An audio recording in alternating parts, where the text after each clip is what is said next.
وزیر اعظم عمران خان کہتے ہیں کہ ہم نے اپنی کشتیاں جلا دی ہیں اور اب پیچھے نہیں جانا، آگے بڑھنا ہے۔ اینالسٹ سے پوچھ رہے ہیں کہ حکومت کے 2 سال مشکل کیوں پیش آئی، کیا سمجھتے ہیں وہ؟ ارشاد بھٹی صاحب، آپ کو کیا لگتا ہے؟ اس سے پہلے بے نظیر شاہ صاحبہ نے بڑی دلائل پیش کی ہیں۔ مولا بخش چانڈیو صاحب اس کے برعکس کہتے ہیں کہ آپ نے کشتیاں نہیں جلائی ہیں، آپ نے عوام کی امیدوں کو جلایا ہے، آپ نے پاکستان کو، مستقبل کو جلانے جا رہے ہیں۔ دیکھیے میڈم شیخ، اس سوال سے پہلے میں ایک بات چیف جسٹس اسلام آباد ہائی کورٹ اطہر من اللہ صاحب کا شکریہ ادا کرنا چاہتا ہوں، دل کی گہرائیوں سے شکریہ ادا کرنا چاہتا ہوں کہ انہوں نے اسلام آباد زو کے جانوروں کا مسلسل وہ کیس اٹھا رہے ہیں اور ان کا ایکشن لیا ہے۔ آپ کو شاید پتہ نہ ہو کہ 40 زرافے باہر سے آئے تھے، وہ مر چکے ہیں، اور شیر مار ڈالا ہے جلا کر اور بھوک سے اور بیماری سے۔ شیرنی مر گئی ہے، 3 نیل گائے مر گئے ہیں، شتر مرغ مر گئے۔ اور یہ جس ملک میں انسانوں کا کوئی پرسان حال نہ ہو، وہاں چیف جسٹس صاحب کا اس کا، اور ہاتھی کا آپ حال دیکھ لیں، نیم پاگل ہو گیا ہے۔ تو چیف جسٹس صاحب شکریہ، کسی کو شرم آئے نہ آئے مگر آپ نے یہ اس کا جو نوٹس لیا، اور یہ وہی شیر ہے جو مرا ہے جس کے لیے جب مرغیاں آتی تھیں تو پتہ چلتا تھا وہ ڈائریکٹر چڑیا گھر کے گھر پکتی ہیں، مرغیاں شیر کو نہیں پہنچتی۔ تو یہ حال ہے۔ بہرحال چیف صاحب آپ کا بہت شکریہ۔ دوسری بات یہ ہے کہ عمران خان صاحب کا کہنا یہ ہے کہ 2 وجہ ہیں میرے اس 2 سال کی جو مشکلات کی۔ ایک، حالات بہت خراب تھے، دوسری اپوزیشن بڑی گھاگ تھی، مکار تھی، عیار تھی، چال باز تھی۔ اب حالات تو واقعی خراب تھے، حالات تو ایسے خراب تھے کہ جیسے بغیر بجلی کے میٹر، جیسے بغیر روشنی کے بلب، جیسے بغیر پانی کے نلکا، جیسے بغیر بارش کے برسات، جیسے بغیر پٹرول کے گاڑی، جیسے بغیر سفیدی کے دودھ، جیسے بغیر آٹے کے روٹی، یا اگر اس کو آسان لفظوں میں کر لیں تو جیسے بغیر ارشاد بھٹی کے رپورٹ کارڈ۔ تو حالات تو ایسے خراب تھے ہی، ملک کے حالات تو ایسے ہی تھے۔ اور دوسری بات یہ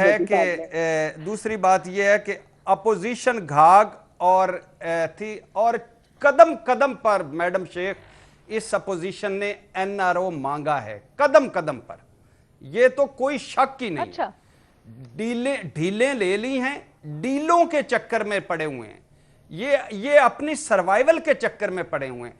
آل بچاؤ، مال بچاؤ، کھال بچاؤ، مختصر یہ باریاں لگی ہوئی تھیں، ایک تو، اگلا تو، اگلا تو، اگلا میں، اگلا تو، اگلا میں، اگلا تو، اگلا میں، یہ درمیان میں یہ ہڈی پھنس گئی عمران خان کی، نہ نگلی جا رہی ہے نہ اگلی جا رہی ہے۔ یہ بالکل کوئی شک نہیں اس میں، یہ دودھ کے دھلے نہیں ہیں، انہوں نے بربادی پھیری۔ یہ ہماری ٹڈی دل تھے جو نسلیں کھا گئے، تو اب یہ اس چکر میں ہے کہ جو مال اکٹھا کیا بچ جائے، آل بچ جائے اور ہم ریلیونٹ رہیں، بس یہ سارا چکر اس کا ہے۔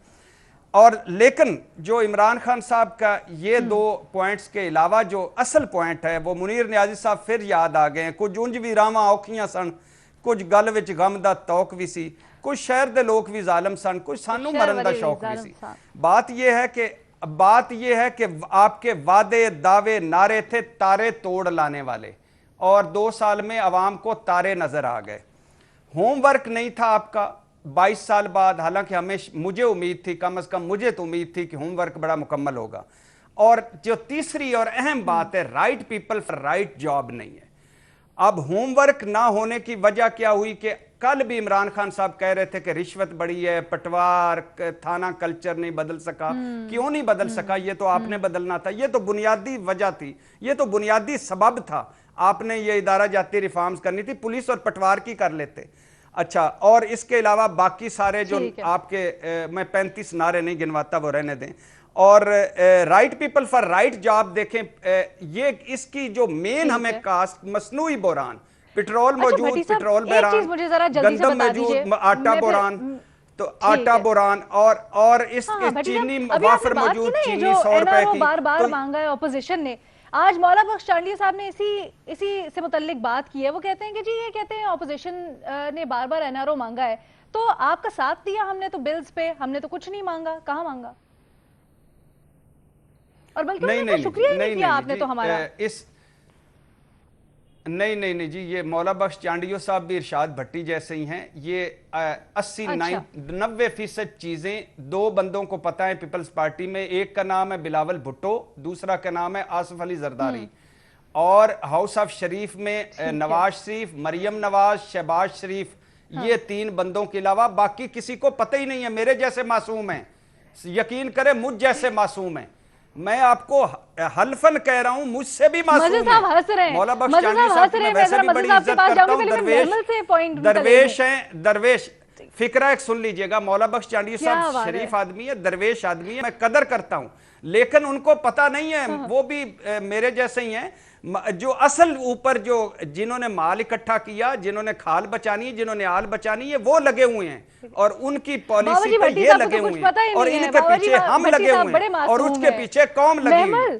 محمل ابھی بھٹی صاحب نے اٹھائے پولیس والا پوائنٹ، یقیناً وزیر اعظم صاحب نے بھی یہ اٹھایا. ابھی بے نظیر صاحب ابھی یہی کہہ رہی تھی، کہتے ہیں جی بڑی مراعات دے دی ہیں ہم نے پولیس پٹواری کلچر کو، اب رزلٹ دینے کا ٹائم آیا ہے.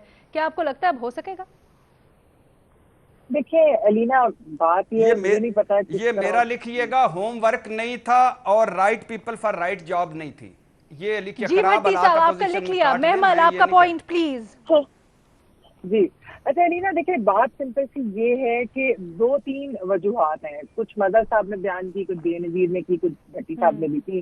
پہلی چیز تو یہ ہے کہ چلیں مان بھی لیتے ہیں جی پچھلی حکومتوں کی وجہ سے بہت پرابلمز تھی، لیکن جب پی ٹی آئی کی اپنی حکومت آئی تو شروع میں ان کی ان ڈیسیژنز کی وجہ سے، خاص طور پہ جو آئی ایم ایف کے پاس فوراً نہ جانا، کیونکہ ظاہری بات ہے ان کے پرانے بیانات تھے یا سوچ ہو سکتا ہے، تو اس سے جو اکنامک ڈیفیکلٹیز میں ایک اضافہ ہوا.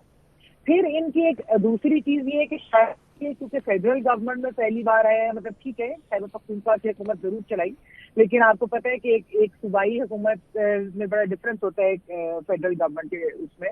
تو اس میں جب آیا تو مجھے لگا ان کو شاید وہ تھوڑی سی سیاست کی چیزوں کی ان کو اتنا احساس نہیں تھا کہ کس طرح چلنا ہے. پھر ایک ان کا اپنا کیونکہ بیانیہ اتنا سخت تھا اپوزیشن کے اوپر کہ انہوں نے بالکل کوئی فلیکسیبلٹی دکھائی. اب مسئلہ یہ ہے کہ دیکھیے این آر او کی بات ضرور کرتے ہیں خان صاحب، لیکن این آر او دینا کوئی ضروری نہیں ہوتا یا کوئی ڈیل دینی کوئی ضروری نہیں ہوتی. ایک لفظ ہوتا ہے ریکنسیلیشن، یعنی کہ دوسروں کو بھی ساتھ لے کے چلو. ٹھیک ہے آپ حکومت میں اپوزیشن کرے گی، آپ حکومت میں آپ ظاہر بات ہے اپوزیشن پر تنقید کریں گے، لیکن چند معاملات ایسے ہوتے ہیں جس کے اوپر آپ نے اکٹھے مل بیٹھ کر فیصلے کرنے ہوتے ہیں. لیکن یہ حکومت وہ چیزیں کرنے کے لیے تیار ہی نہیں تھی. فیڈرل سٹرکچر جہاں پہ بہت ساری مختلف حکومتیں ہوتی ہیں، پارٹیز ہوتی ہیں، آپ دیکھیں سندھ کے اندر اگر پیپلز پارٹی ہے، پنجاب کے اندر بھی نون لیگ کا کافی وجود ہے، تو اس میں کچھ نہ کچھ کمپرومائز ایک جمہوری حکومت میں ہونا ہی ہوتا ہے. یہ کوئی پاکستان کی بات نہیں ہے، تو تمام تر ممالک میں اسی طریقے سے ہوتا ہے. لیکن مجھے لگتا ہے ایسے کہ یہ حکومت جو ہے جمہوری طرز طریقے پہ نہ عمل کرتی ہے نہ یقین رکھتی ہے. تو اس سینٹرلائز طریقے سے نہیں چل سکتا کوئی بھی ملک.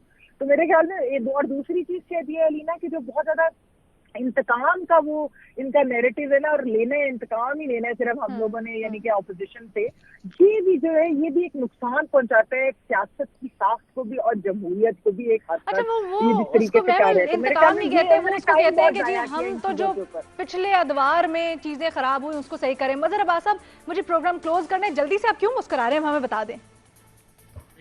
ایک تو اس لیے مسکرا رہا تھا کہ مولا بخش چانڈیو کی جب انہوں نے بات کی تو مولا بخش چانڈیو جب مشیر بنائے گئے تو انہیں پتہ نہیں تھا. میں نے انہیں فون کر کے کہا کہ آپ مشیر ہو گئے ہیں. دوسری بات یہ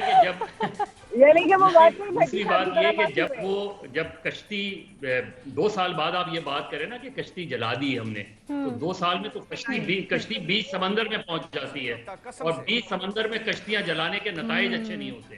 لہٰذا 2 سال بعد یہ کہنا مناسب نہیں ہوتا کہ ہم نے کشتیاں جلا دی ہیں. اب بھٹی صاحب آگے فرمائیں. یہ اتنا زبردست پوائنٹ تھا، اس کے اوپر I would like to conclude the show. میں نے کہہ دیا بھٹی صاحب آپ کے بہاف پہ. ویسے بھٹی صاحب آپ کو مبارکباد. کل ٹائیگرز فورس ڈے منایا جائے گا. ہم لوگ اپنے ناظرین سے اجازت لیں گے، پروگرام کا ٹائم ختم ہو گیا. Have a very safe and happy weekend. اللہ حافظ.